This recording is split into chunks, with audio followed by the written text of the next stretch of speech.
Hello students, how are you all. Welcome back to my YouTube channel. My name is Rafaqat. जैसा कि आप सभी को पता है, क्लास 10th का जो चैप्टर 12 है वो यहाँ स्टार्ट करने वाले हैं। नेम आप देख सकते हैं, सरफेस एरिया एंड वॉल्यूम, जिसे हिंदी में बोला जाता है पृष्ठ क्षेत्रफल और आयतन। और इसी चैप्टर की एक्सरसाइज 12.1 का फर्स्ट क्वेश्चन भी आप यहाँ देख सकते हैं। तो बच्चों, क्वेश्चन को स्टार्ट करने से पहले यहाँ पर कुछ बातों को अपन समझते हैं, क्योंकि बच्चों ये बात आपको समझना जरूरी है। क्योंकि आपके पास पता है कि जो क्षेत्रफल होता है, जो एरिया होता है ना, वो दो तरह का होता है। एक तो कर्व सरफेस, जिसे हिंदी में बोलते हैं वक्र पृष्ठ, और एक होता है टोटल सरफेस, जिसे बोलते हैं कुल पृष्ठ। तो बच्चों यहाँ पर आपके पास ये लिखा हुआ नहीं आएगा कि कर्व लगाना है कि टोटल लगाना है। आपको दो फिगर, दो आकृतियों को एक साथ जोड़ के दे देगा और आपसे कहेगा डायरेक्ट कि इसका एरिया निकालो। अब बच्चों कहीं कहीं लिखा हुआ टोटल एरिया निकालो, लेकिन फिर भी उस कंडीशन में आपको कर्व वहां लगाना पड़ेगा। कहीं कहीं आपके सिर्फ एरिया निकालना पड़ेगा, वहां पर उसमें आपको टोटल लगाना पड़ेगा। तो इस कंफ्यूजन को दूर करने के लिए पहले दो बातों को यहाँ समझते हैं। तो सबसे पहले तो बच्चों अपन लिखते हैं, अपने पास दो तरह के एरिया होते हैं, उनको मैं यहाँ लिखता हूँ। जैसा कि बच्चों आप यहाँ देख सकते हैं, दो तरह के एरिया होते हैं, दो तरह के क्षेत्रफल होते हैं।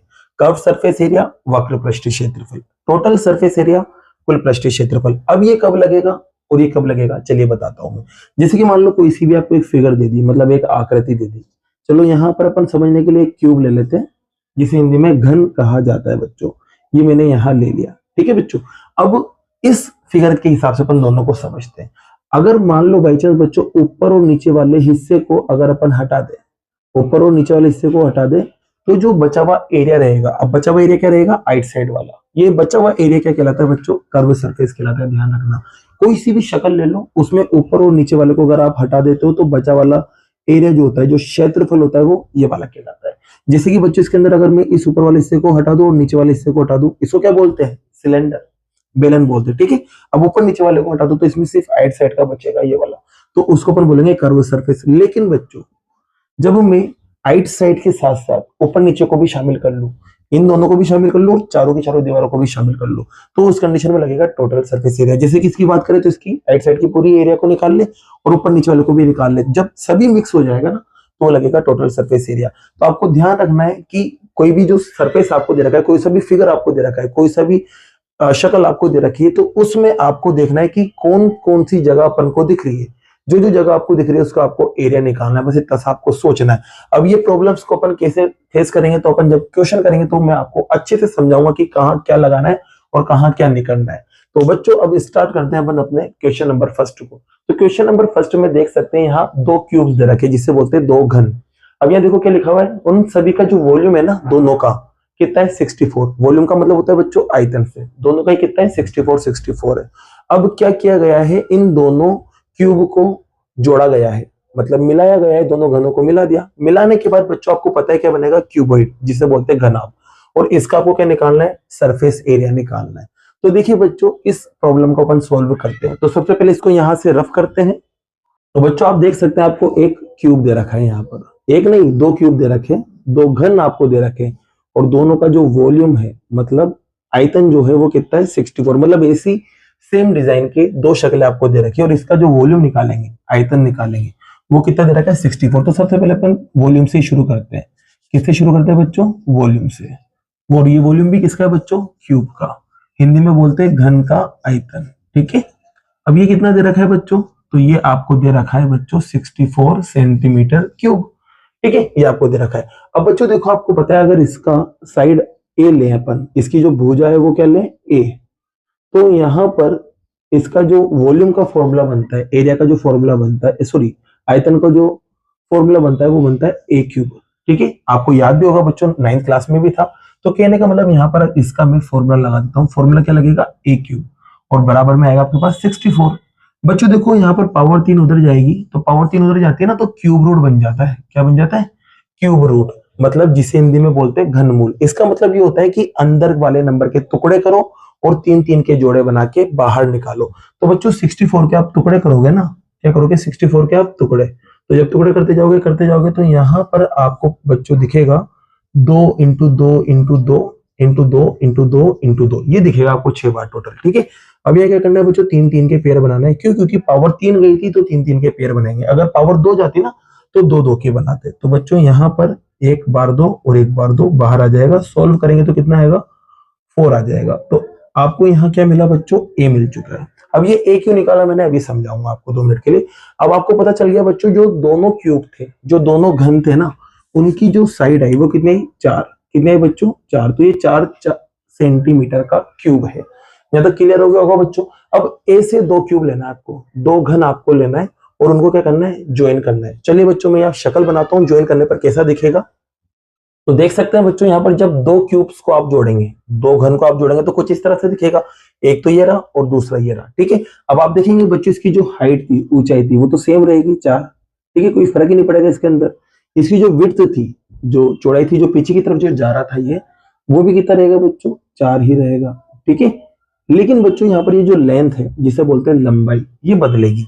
क्यों, क्योंकि सामने से बच्चों ये थोड़ा लंबा दिखेगा आपको। तो ये 4 यहाँ पर है और 4 यहाँ पर है, तो टोटल कितना हो जाएगा बच्चों, ये 8 सेंटीमीटर हो जाएगा, ध्यान रखना। तो कहने का मतलब, जब आप 2 क्यूब को जोड़ेंगे, जब आप 2 घन को जोड़ेंगे, तो आपके कुछ इस तरह से शक्ल बनेगी, जिसे अपन बोलेंगे क्यूबॉइड।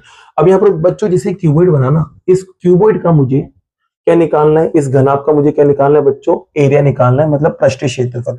तो बच्चों ये क्यूबॉइड है। अब देखो ये सभी तरफ से खुला हुआ, ये तो दे नहीं रखा कि ये कहीं ना कहीं से पैक है, या इसका कोई ना कोई दीवार जो है वो छुपी हुई है कहीं ना कहीं, ऐसा कुछ नहीं दे रखा है। मतलब इसकी सारी की सारी दीवारें अपन को दे रखी है। तो इसका जब एरिया निकालेंगे, मतलब जब क्षेत्रफल निकालेंगे, तो कौन सा इस्तेमाल करेंगे, टोटल सरफेस एरिया, कुल पृष्ठीय क्षेत्रफल, इसका इस्तेमाल करेंगे। तो सबसे पहले देखो बच्चों, यहाँ पर क्या बन चुका है, क्यूबॉइड। तो अपन यहाँ पर ये जो क्यूबॉइड तैयार हुआ ना आपका, इस क्यूबॉइड की बात करते हैं, और इस क्यूबॉइड को हिंदी में बोलते हैं घनाभ। इसकी आपको बच्चों लेंथ पता चल चुकी है, जिसे बोलते हैं लंबाई, 8 सेंटीमीटर है। इसकी ब्रेथ आपको पता चल चुकी है, जिसे बोलते हैं चौड़ाई, वो कितनी है, 4 सेंटीमीटर। और इसकी ऊंचाई, जिसे बोलते हैं हाइट, कितनी है, 4 सेंटीमीटर। ये आपको रिजल्ट मिल चुका है। अब आपको निकालना है बच्चों surface area of cuboid, Hindi में बोलेंगे जिससे घनाभ का पृष्ठीय क्षेत्रफल, ठीक है बच्चों, घनाभ का पृष्ठीय क्षेत्रफल। बेटा फॉर्मूला आप सभी को पता है, क्या होता है, 2 फिर ब्रैकेट में LB plus BH plus HL, ये फॉर्मूला होता है। वैल्यू रखते हैं बच्चों, देखो तो यहाँ 2 तो एज इट इज। अब L की जगह देख सकते हैं 8 आएगा, फिर मल्टीप्लाई में B की जगह 4 आ जाएगा, फिर वापस से 4, H की जगह 4, फिर H की जगह वापस से 4 और L की जगह 8 आ जाएगा, ठीक है बच्चों। यहाँ देखो सॉल्व करते हैं आगे, तो यहाँ 2 आ जाएगा बच्चों, मल्टीप्लाई करेंगे 32, मल्टीप्लाई करेंगे तो 16 और मल्टीप्लाई करेंगे तो 32। चलिए इसे प्लस करते हैं, तो 2 और 6 8, और 8 में 2 को आप प्लस करेंगे बच्चों तो 0 आएगा, मतलब 10 बन जाएगा, 10 का 0 ऊपर गया 1, इन्हें प्लस करेंगे 1 और 3 4, और ये वाला 1 प्लस करेंगे, आपके पास आएगा 5, और ये प्लस करेंगे तो 8 आएगा। अभी इन दोनों को भी बच्चों जब ब्रैकेट हटेगा तो मल्टीप्लाई करना पड़ेगा, मल्टीप्लाई करेंगे तो गुणा करने पर आपको 160 आएगा। अब आपने निकाला है एरिया, क्षेत्रफल, तो यहाँ लगेगा सेंटीमीटर स्क्वायर, और यही क्या है बच्चों आपका आंसर है। तो क्वेश्चन नंबर फर्स्ट आपको बच्चों कंप्लीट होता है। नोट कीजिए, फिर लेते हैं नेक्स्ट क्वेश्चन को। जैसा कि बच्चों क्वेश्चन नंबर सेकंड आप यहाँ देख सकते हैं, क्वेश्चन नंबर सेकंड के अंदर लैंग्वेज को समझते हैं क्या लिखा हुआ है। तो यहाँ देख सकते हैं बच्चों, एक वेसल्स दे रखा है, वेसल को बोलते हैं बर्तन। अब बच्चों ये कैसा है, होलो हेमिस्फेरिकल शक्ल में है, मतलब खोखला अर्धगोले की शक्ल में ये है, ठीक है। अब इसके ऊपर माउंटेड किया गया है एक होलो सिलेंडर को, मतलब इसके ऊपर माउंटेड का मतलब होता है अध्यारोपित करना, रख देना। माउंटेड का मतलब या अध्यारोपित का मतलब होता है रख देना। तो जो होलो हेमिस्फेयर था, खोखला आधा गोला जो था, उसके ऊपर एक क्या रखा गया है, सिलेंडर रखा गया है, मतलब बेलन यहाँ रखा गया है, ये आपको ध्यान रखना है। अब देखो बच्चों, पहले यहाँ तक की कहानी दे रखी है, यहाँ तक का अपन शक्ल बना लेते। तो जैसे कि बच्चों मैं एक हेमिस्फीयर बनाता हूँ, जिसे बोलते हैं अर्धगोला, ये बना लिया। अब इसके ऊपर मुझे रखना है एक सिलेंडर को। बच्चों ध्यान रखना, जब भी किसी चीज के ऊपर अपन दूसरी फिगर को रखेंगे तो साइज सेम लेना है, मतलब जितना चौड़ा ये है ना, उतना ही चौड़ा आपको क्या लेना है, सिलेंडर लेना है, ये ध्यान रखना। तो इसके ऊपर मैंने एक सिलेंडर यहाँ रख दिया बच्चों, ठीक है, ये मैंने यहाँ तक सिलेंडर रख दिया। अब देखो आगे की कहानी क्या है, आपको दे रखा है कि डायमीटर किसका, हेमिस्फीयर का कितना है, 14 सेंटीमीटर, मतलब अर्धगोले का व्यास 14 सेंटीमीटर है। अब मतलब ये नीचे जो हेमिस्फीयर है, इसका जो डायमीटर है वो कितना है बच्चों, 14 सेंटीमीटर, ठीक है, यहाँ तक हो गया। अब इसके बाद देखो टोटल हाइट दे रखी है वेसल की, मतलब ये जो आपके पास बर्तन बना हुआ है, इसकी पूरी ऊंचाई कितनी है, 13। तो ये भी लिख लेंगे बच्चों यहाँ पर, इसकी पूरी ऊंचाई कितनी है, 13 सेंटीमीटर, यहाँ तक हो गया। अब आगे देखिए बच्चों क्या बोला है, आपसे बोला है कि ये जो बर्तन तैयार हुआ है, जो वेसल तैयार हुआ ना, इसका इनर सरफेस एरिया निकालना है। मतलब आंतरिक वक्र पृष्ठ। अब बच्चों क्योंकि ये खोखला है, खोखला मतलब अंदर से खाली है, तो इसके अंदर वाला एरिया अपन को निकालना है। तो बच्चों इसमें अब आपको सोचना पड़ेगा कि यहाँ पर इसके अंदर कौन कौन सी दीवारें जिससे मैं यहाँ टच कर सकता हूँ। तो सोचिए बच्चों अब आप इसको कहाँ कहाँ टच कर सकते हैं, क्योंकि बच्चों ये खोखला है, आपको पता है ये खोखला है, तो इसका मतलब इसके अंदर हाथ जा सकता है। जब इसके अंदर हाथ जाएगा तो एक बात तो पक्की हो गई कि यहाँ पर ये दीवार लगी हुई नहीं है, तो इसका मतलब इस चीज को मुझे नीट जोड़ना जब मैं एरिया निकालूंगा, क्षेत्रफल निकालूंगा। फिर बच्चों जिससे हाथ अंदर की तरफ जाएगा तो आप जानते हैं कि यहाँ पर ये जो जगह है ये भी खाली है, क्योंकि पूरा खोखला है, सिर्फ इसमें मटेरियल का लगा हुआ है, आइट साइड लगा हुआ है, ध्यान रखना। तो कहने का मतलब जब ऊपर की बात करेंगे तो ऊपर सिर्फ ये वाली जगह आपको लेना है एरिया निकालते समय, और नीचे की बात करें बच्चों तो नीचे भी खोखला है। तो नीचे जब खोखला है तो बच्चों इसमें सिर्फ ये जो अंदर वाला जो जगह है इसको आपको लेना है, क्योंकि यही मैं टच कर सकता हूँ, इसके अलावा और कहीं नहीं टच कर सकता, क्योंकि यहाँ पर भी दीवार नहीं है। तो कहने का मतलब इसका जब इनर सरफेस एरिया निकालोगे, आंतरिक वक्र पृष्ठ आप निकालोगे, तो आपको क्या करना है, सिलेंडर का भी एरिया लेना है। लेकिन अब कौन सा लोगे, कर्व सरफेस वक्र पृष्ठ लोगे। क्यों, क्योंकि इसमें ये वाली दीवारें नहीं आ रही है। और इसका भी क्या लोगे बच्चों, कर्व सरफेस जिसे बोलते हैं वक्र पृष्ठ। ये भी क्यों लोगे, क्योंकि इसमें ये वाली दीवार नहीं आ रही है। तो इसका मतलब ये पता चला मुझे कि इसका जब आप इनर सरफेस एरिया निकालोगे बच्चों, क्या निकालोगे, इनर सरफेस एरिया, तो बच्चों वो सीधा सा है, वो curve surface area of cylinder plus curve surface area of hemisphere के बराबर आएगा। हिंदी में बच्चों क्या लिखेंगे, आंतरिक पृष्ठीय क्षेत्रफल। ठीक है, ये बराबर हो जाएगा बच्चों आपके पास एक तो बेलन का वक्र पृष्ठ, बेलन का वक्र पृष्ठ, और उसमें प्लस कर देंगे बच्चों आप किसको, अर्धगोले के वक्र पृष्ठ को। तो अर्धगोले का वक्र पृष्ठ इन्हें प्लस कर देंगे। ठीक है, अब देखिए बच्चों यहां पर क्या होगा, आपको पता है इसका जो फॉर्मूला होता है वो होता है 2 पाई आर एच, इसका होता है 2 पाई आर स्क्वायर। यहां से आप देखो बच्चों 2 कॉमन आ रहा है, पाई कॉमन आ रहा है और आर कॉमन आ रहा है, तो 2 पाई आर कट गया, बचा एच रह जाएगा, 2 कट गया, पाई कट गया, एक आर यहाँ बचा रह जाएगा। अब यहाँ पर वैल्यू रखना है बस अपन को बच्चों, ध्यान रखना। अब वैल्यू के लिए देखो बच्चों आपको डायमीटर दे रखा है। सबसे पहले डायमीटर का मतलब होता है व्यास, क्या होता है बच्चों, व्यास। अब आप देख सकते हैं बच्चों दोनों का डायमीटर सेम रहेगा, दोनों का व्यास सेम रहेगा, और वो कितना है 14। अब बच्चों इससे मैं आर निकालता हूं, तो आर निकालने के लिए क्या करेंगे, इसका आधा कर देंगे, ये लो आधा कर दिया, तो आर कितना मिला 7।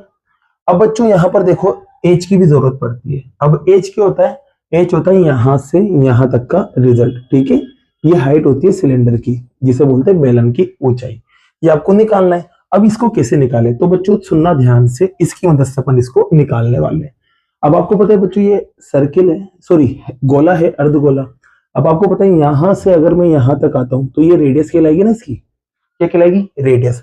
और ये रेडियस कितनी है बच्चों, 7, मतलब जो त्रिज्या है वो कितनी, 7 सेंटीमीटर आई। अब आप थोड़ा सा ध्यान से समझना, पूरी जो ऊंचाई थी वो कितनी थी 13, और यहां से यहां तक की जो ऊंचाई आई रेडियस की शक्ल में वो कितनी 7, तो पूरी 13 थी, ये 7 आई, तो ये कितनी बचेगी आप खुद देख सकते हैं। 13 में से 7 को माइनस कर दो, आपको पता चल जाएगा। तो जो हाइट आएगी वो कितनी आएगी बच्चों, 6 के बराबर। तो यहाँ पर अपन हाइट को अगर निकाले तो हाइट को निकालने के लिए क्या करेंगे, 13 में से 7 को माइनस करेंगे, तो आपके पास बच्चों 6 मिलेगा, और ये आपको हाइट आ जाएगी। अब वैल्यू तो रखना है, आंसर आ जाएगा। तो 2 की जगह 2, पाई की जगह 22.7, आर देख सकते हैं 7 है, फिर ब्रैकेट में एच की जगह आप देखेंगे तो 6 है, आर की जगह 7 आ गया, 7 से 7 कट गया पहली फुर्सत में, यहाँ 2 बचे, 22 बचे, 2 और 22, अब इन दोनों को प्लस करके लिख देते हैं, कितना आ गया बच्चों 13। अब मल्टीप्लाई करना है, और क्या करना है, तो पहले इसको इससे मल्टीप्लाई करेंगे 26 आएगा, फिर 22 से मल्टीप्लाई करेंगे। तो बेटा पहले 2 से इंटू कर लेते हैं, तो 2 से इंटू करने पर आपके पास आएगा 52। ठीक है, चाहे तो मल्टीप्लाई करके देख लेना, 12 ऊपर गया 1, फिर 4 और 1 प्लस करेंगे आ जाएगा, फिर वापस से बच्चों 52 आ जाएगा, दोनों को प्लस करते हैं तो 2, 7 और 5 आएगा, तो जो रिजल्ट आएगा बच्चों आएगा 572, और यही क्या है आपका इनर सरफेस एरिया, और यही आपका आंसर है बच्चों। तो इसी के साथ ये क्वेश्चन नंबर 2 भी आपका कंप्लीट होता है बच्चों। अब बाकी के जो क्वेश्चंस है वो नेक्स्ट वीडियो में करते हैं। अगर वीडियो पसंद आई और ये क्वेश्चन आपको समझ आया हो तो वीडियो को लाइक कीजिए, चैनल को सब्सक्राइब कीजिए। Thank you so much.